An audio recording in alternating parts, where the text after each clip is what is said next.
नमस्कार दोस्तों, कैसे हैं आप लोग। उम्मीद करता हूं अच्छे और शानदार होंगे। स्वागत है आप सभी का दिशा स्टडी अड्डा में और आज की इस क्लास में। तो चलिए दोस्तों शुरू करते हैं आज की क्लास शानदार प्रश्नों के साथ में। पहला प्रश्न है कि प्राग इंटरनेशनल शतरंज महोत्सव 2026 में मास्टर्स का खिताब किसने जीता है। तो ये जीता है नोदिरबेक अब्दू सत्तारोव, इनका नाम है।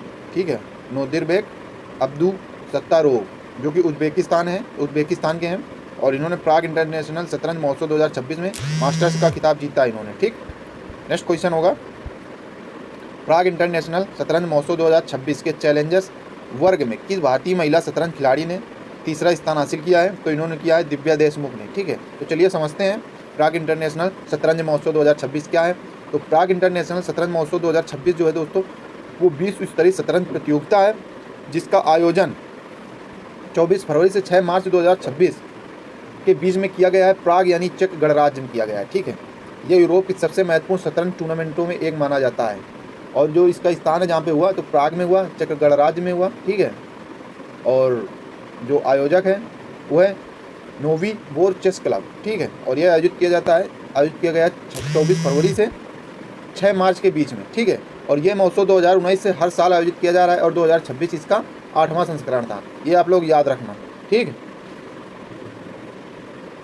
नेक्स्ट क्वेश्चन होगा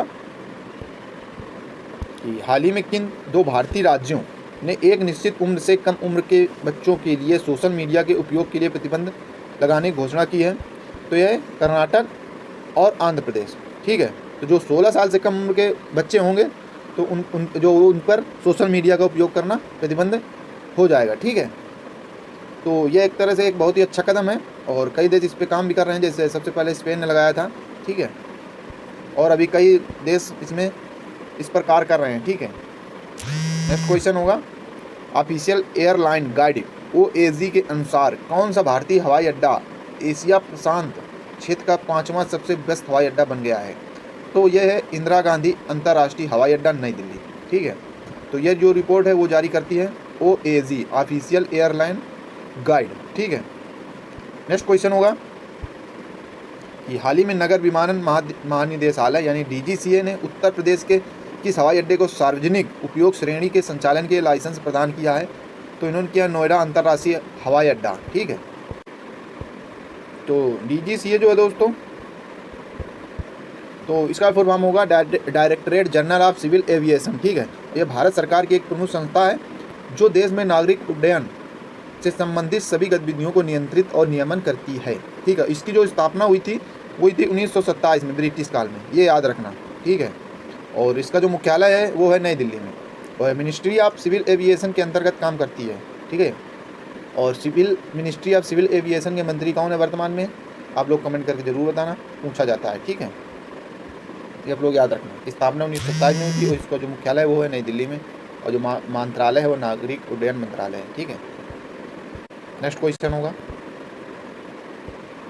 ये हाल ही में चर्चा में रही चिप्स टू स्टार्टअप पहल भारत सरकार किस मंत्रालय के अंतर्गत आती है। तो यह आती है इलेक्ट्रॉनिक्स और सूचना प्रौद्योगिकी मंत्रालय के अंतर्गत। ठीक, नेक्स्ट क्वेश्चन होगा, ये हाल ही में खबरों में आया गलछुआ रोग एक अत्यधिक संक्रामक रोग है जो मुख्य रूप से किस प्रकार के वायरस के कारण होता है। तो यह होता है पैरा मिक्सो वायरस के कारण। ठीक है, नेक्स्ट क्वेश्चन होगा, ये हाल ही में किस देश ने 16 वर्ष से कम उम्र के बच्चों के लिए सोशल मीडिया के उपयोग पर पूर्ण प्रतिबंध लगाने की घोषणा की है।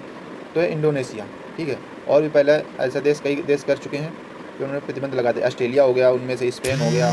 ठीक है, नेक्स्ट क्वेश्चन होगा कि भारत सरकार ने राष्ट्रीय हरित हाइड्रोजन मिशन को किस वर्ष लॉन्च किया है। तो यह किया उन्होंने 2023 में। ठीक है, याद रखना। नेक्स्ट क्वेश्चन होगा और अंतिम प्रश्न है आज का कि भारतीय संविधान में कौन सा अनुच्छेद राज्य को महिलाओं और बच्चों के लिए विशेष प्रावधान करने का अधिकार देता है। तो यह आर्टिकल 15 के सब क्लास 3 में। ठीक है, तो यह अनुच्छेद में है और महिलाओं और बच्चों के लिए विशेष प्रावधान प्रदान करता है यह अनुच्छेद। ठीक है, तो यह याद रखना आप लोग। तो आज के लिए क्लास दोस्तों कैसी लगी कमेंट करके जरूर बताना और क्लास लेना मत भूला करिए, क्योंकि क्वेश्चन जो होते हैं वो इंपॉर्टेंट होते हैं, पता नहीं कब कौन सा क्वेश्चन आ जाए आपके एग्जाम में। ठीक है, और मिलते हैं नई क्लास में प्रश्नों के साथ में बढ़िया। तब तक के लिए जय हिंद दोस्तों, पढ़ते रहें और मस्त रहें।